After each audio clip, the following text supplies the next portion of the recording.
La plupart des hommes pensent en savoir exactement quelle position les femmes aiment. Mais la vérité est la suivante. La majorité se trompe complètement. Je ne dis pas cela pour provoquer, mais pour ouvrir une conversation honnête. Une conversation que beaucoup de couples ont évité bien trop longtemps. Je suis docteur Sophie Laurent, médecin spécialiste en urologie. Depuis plus de 30 ans, j'accompagne des couples dans la redécouverte de la proximité, de la confiance et de l'intimité. Et au fil de toutes ces années, j'ai entendu encore et encore la même histoire. Des hommes qui font des efforts, des hommes qui aiment sincèrement, et qui pourtant se demandent pourquoi leur partenaire semble distante ou mentalement absente, surtout dans les moments les plus intimes. Dans la majorité des cas, la réponse ne réside pas dans un manque de passion. Elle se trouve dans la physiologie, dans la manière dont le corps féminin réagit, dans ce dont il a besoin pour se sentir en sécurité, détendu et surtout véritablement vivant. Dans cette vidéo, nous ne parlerons pas de technique, ni de fantasmes tirés des films, mais de sciences humaines, d'anatomie pratique et de respect du corps. Je vais vous expliquer 5 positions que les femmes apprécient réellement, non pas parce qu'elles sont à la mode, mais parce qu'elles correspondent mieux à leur corps. Je vous montrerai également 2 positions très populaires, qui en pratique provoquent souvent de l'inconfort, en particulier avec l'âge. Mais le plus important est ceci. Vous comprendrez pourquoi ces positions fonctionnent. Grâce à de petits ajustements d'angle, de rythme et de contact, la proximité devient naturelle et l'expérience épanouissante pour les deux partenaires.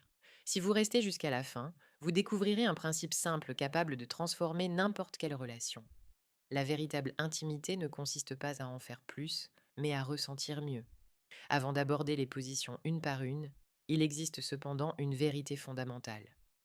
Si vous ne la comprenez pas, tout le reste n'aura aucun sens. La plupart des hommes, même les plus attentifs, partent inconsciemment d'une supposition, que le plaisir féminin fonctionne selon les mêmes règles que le leur. Rythme, profondeur, intensité. Mais le corps féminin fonctionne autrement. Son plaisir repose sur deux piliers physiologiques, qui doivent être présents simultanément. Si l'un des deux manque, la sensation se fragmente même lorsque l'attirance et le désir sont bien là. Le premier pilier est une circulation sanguine calme et régulière dans les tissus du bassin. Sans cela, le système nerveux reste en état d'alerte. Le corps perçoit le mouvement, mais pas le plaisir réel. Le second pilier est un contact externe fiable à l'avant du bassin, pendant que le mouvement interne a lieu. C'est précisément là que se trouve la majorité des terminaisons nerveuses des sémétoses sensibles. Ce n'est que cette combinaison, le flux interne et le contact externe, qui envoient au cerveau le signal approprié. Lorsque cette stimulation simultanée fait défaut, la sensation se disperse. Elle devient plus faible, plus diffuse.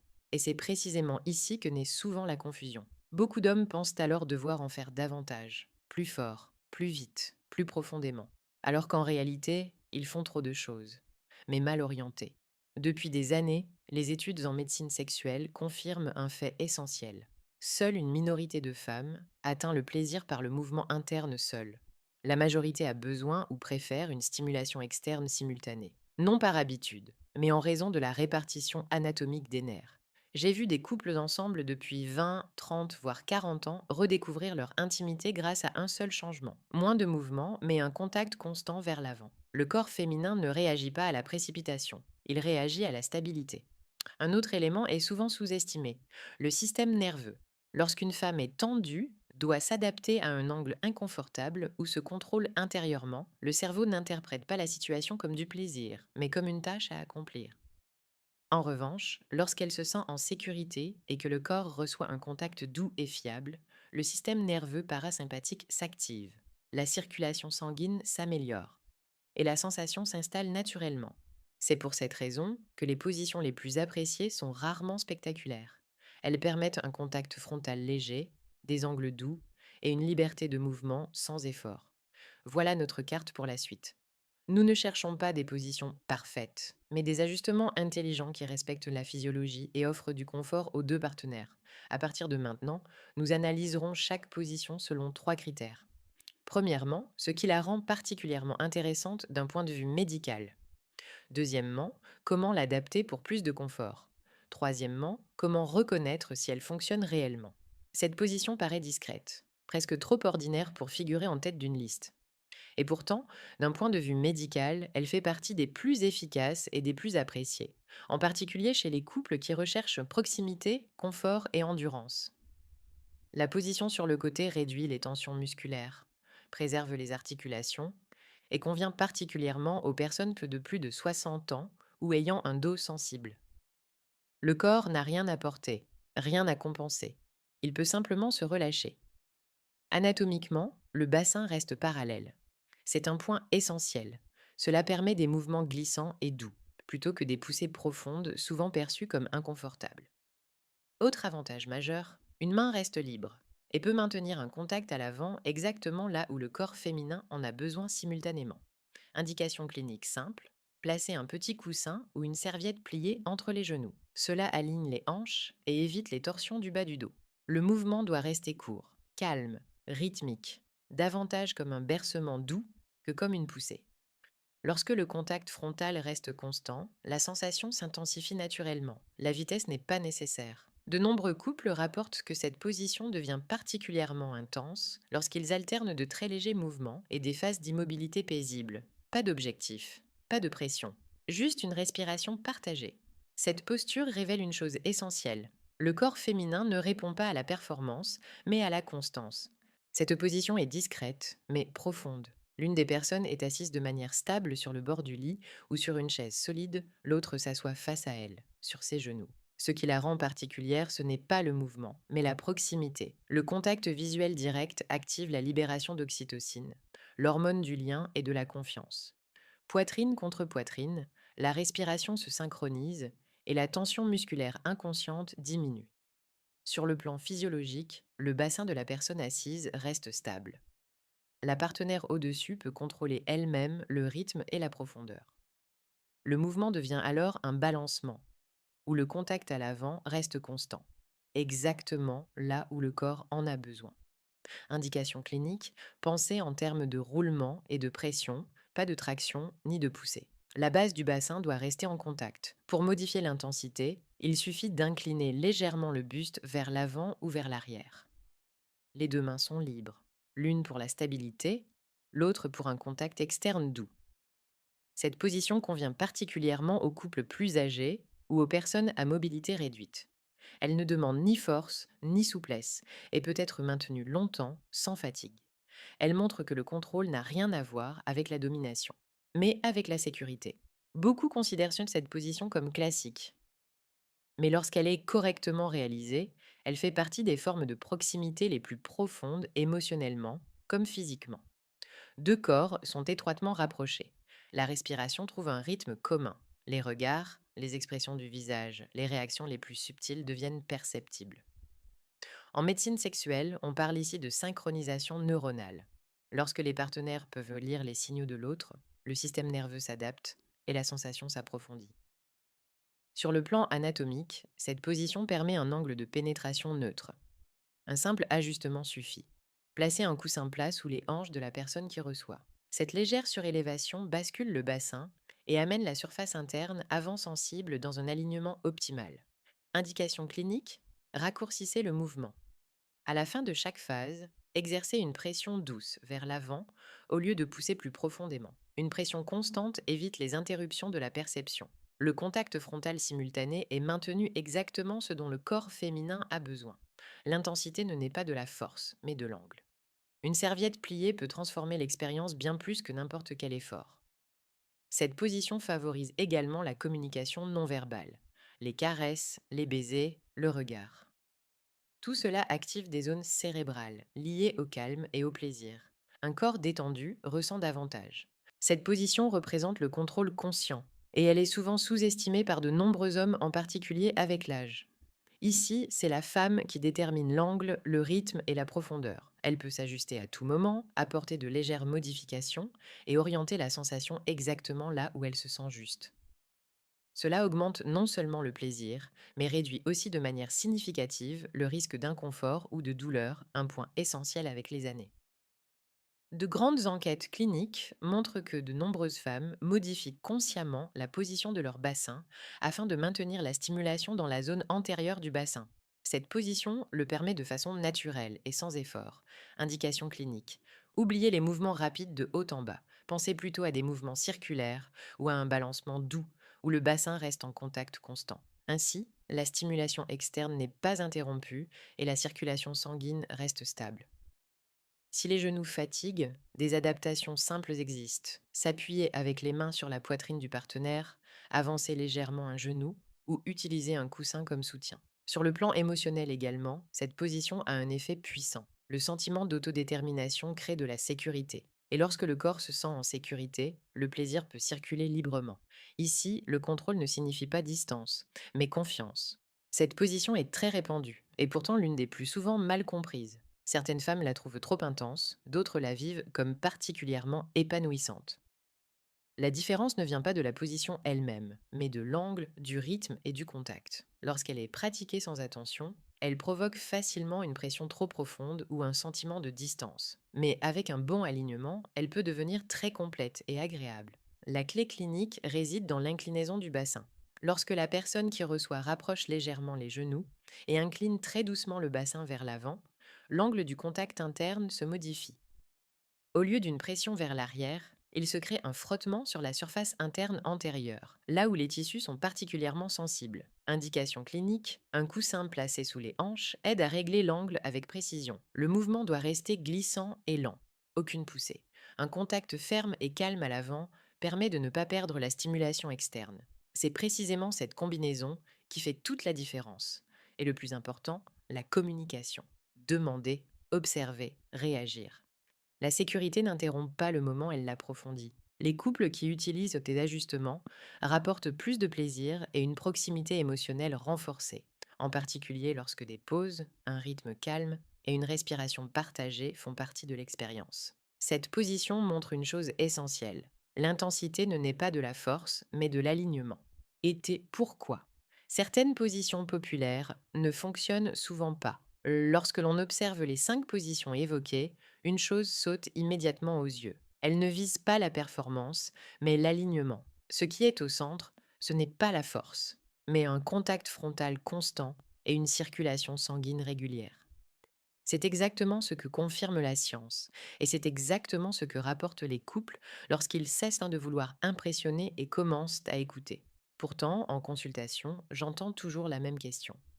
Et les positions que l'on voit dans les films? La réponse est claire. Elles ne sont pas toujours adaptées. Position problématique. 1. Debout sous la douche.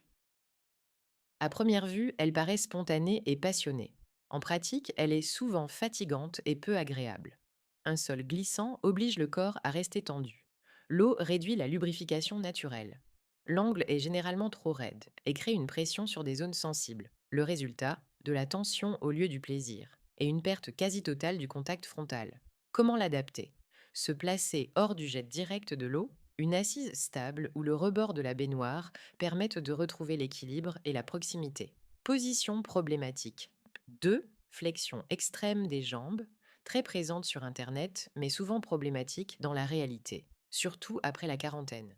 Cette posture exige une grande souplesse, sollicite excessivement ligaments et nerfs et crée un angle de pénétration trop direct.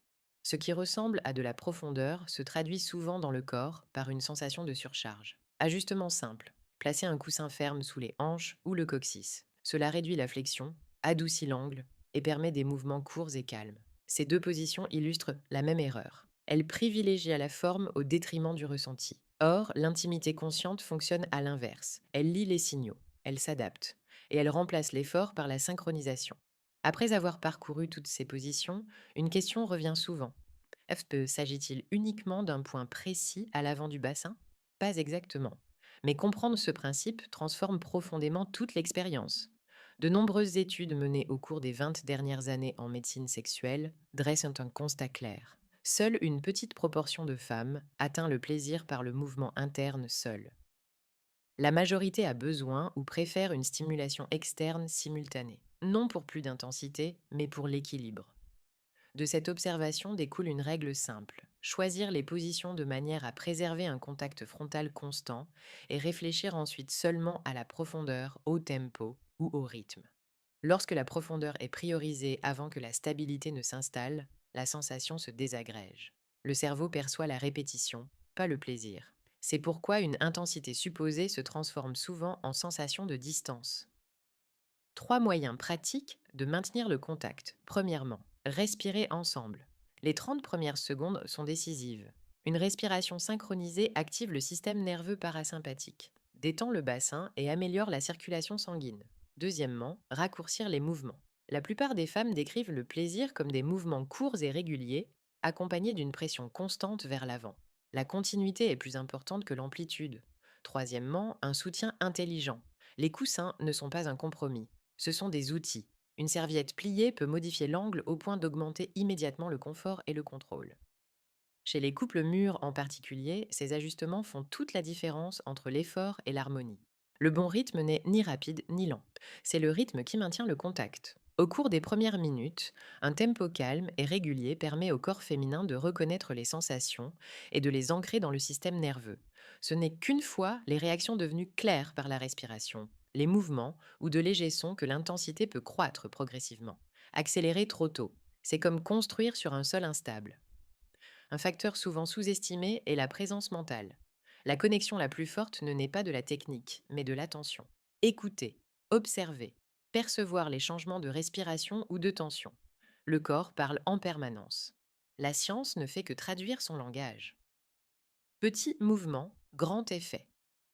Deux mouvements minimes peuvent tout changer, l'inclinaison et le bercement. L'inclinaison modifie l'angle de contact interne. Le bercement maintient une friction régulière sur la surface antérieure. Ces deux mouvements sont discrets, lents et synchronisés avec la respiration. Lorsque le partenaire les accompagne consciemment, le corps trouve son propre rythme. Un point de contact constant à l'avant par la main ou par la proximité des corps fait souvent la différence entre presque et pleinement. Ce n'est pas une opinion. Les études montrent que les femmes bénéficiant d'une stimulation externe constante rapportent bien plus souvent des expériences pleinement satisfaisantes. Et tout cela ne requiert aucune technique, seulement de l'attention. Il n'existe pas de guide plus fiable que le corps lui-même. Les couples qui se sentent véritablement proches ne se concentrent pas sur la technique. Ils lisent les signaux. Premièrement, la respiration. Lorsque la respiration devient plus profonde, plus régulière, le corps est en accord avec la sensation. Lorsqu'elle se bloque ou devient superficielle, c'est un signe de tension. Dans ce cas, ralentir, modifier l'angle, rétablir la proximité. Deuxièmement, le silence. Souvent, la perception la plus intense ne se trouve pas dans le mouvement, mais dans la pause. Quelques secondes d'immobilité signalent au cerveau un sentiment de sécurité. La tension se relâche. La sensation s'étend. Ce silence n'est pas un vide, c'est une plénitude. Troisièmement, le tonus musculaire. Un corps détendu se sent chaud et ouvert. Un corps tendu se protège. Lorsqu'une résistance apparaît, insister est la mauvaise voie. S'adapter, s'appuyer, parler doucement. La tendresse n'interrompt pas la passion, elle l'approfondit. Communiquer avec élégance. Parler n'est pas une faiblesse. Une phrase douce comme comme ça, c'est bien ou je reste ici peut ouvrir une porte vers la confiance. Des mots bienveillants réduisent l'anxiété et activent le système de récompense du cerveau. La proximité s'installe immédiatement. Le corps possède son propre langage. La voix peut en être le traducteur le plus clair. Lorsque la proximité et la connexion sont au centre, commencez face à face. Gardez les mouvements courts, calmes, en harmonie avec la respiration. Placez une main sur l'avant du bassin et amenez le corps vers l'avant, pas vers l'arrière. L'objectif n'est pas la profondeur, mais la continuité du contact. Plus la pression est régulière, plus il devient facile pour le corps de se détendre et de trouver un rythme commun. Si elle souhaite déterminer elle-même le tempo, invitez-la à être au-dessus, face à face. Laissez-la choisir l'angle, la vitesse, le bercement. Ne dirigez pas, soutenez. Le corps féminin sait où se situe son point sensible, lorsqu'on lui laisse de l'espace.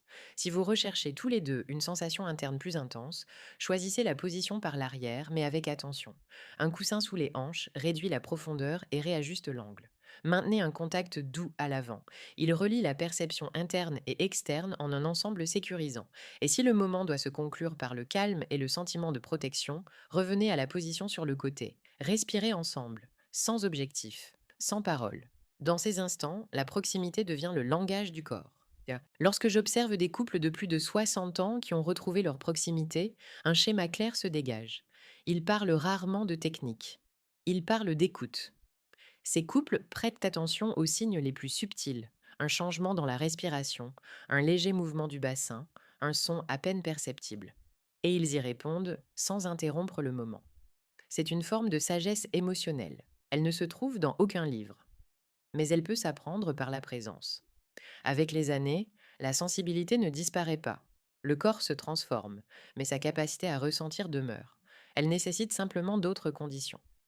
L'intimité mature ne consiste pas à chercher quelque chose de nouveau chaque nuit. Elle consiste à comprendre plus profondément la même personne. Parfois, un simple ajustement suffit. Un bassin légèrement plus haut, un mouvement plus court, une main plus calme, pour que le corps se sente à nouveau chez lui. Ces couples ne mesurent pas la passion à l'intensité, mais à la connexion. Et c'est précisément là que réside leur force. En médecine sexuelle, nous disons souvent ceci. Le plaisir est une forme avancée de communication. Il ne s'agit pas de performance, mais de compréhension. Écouter le corps et lui répondre avec attention. L'amour mûr ne cherche plus à impressionner, il cherche à comprendre. Après 60 ans, le corps change, mais le désir ne disparaît pas. Il a simplement besoin de nouvelles conditions pour pouvoir s'exprimer. Chaque respiration, chaque contact, chaque petite pause peut devenir un pont entre deux personnes qui se rencontrent avec respect et conscience. Mon souhait est que ce savoir vous aide non seulement à approfondir la proximité, mais aussi à la vivre de manière plus calme, plus consciente et avec davantage de confiance.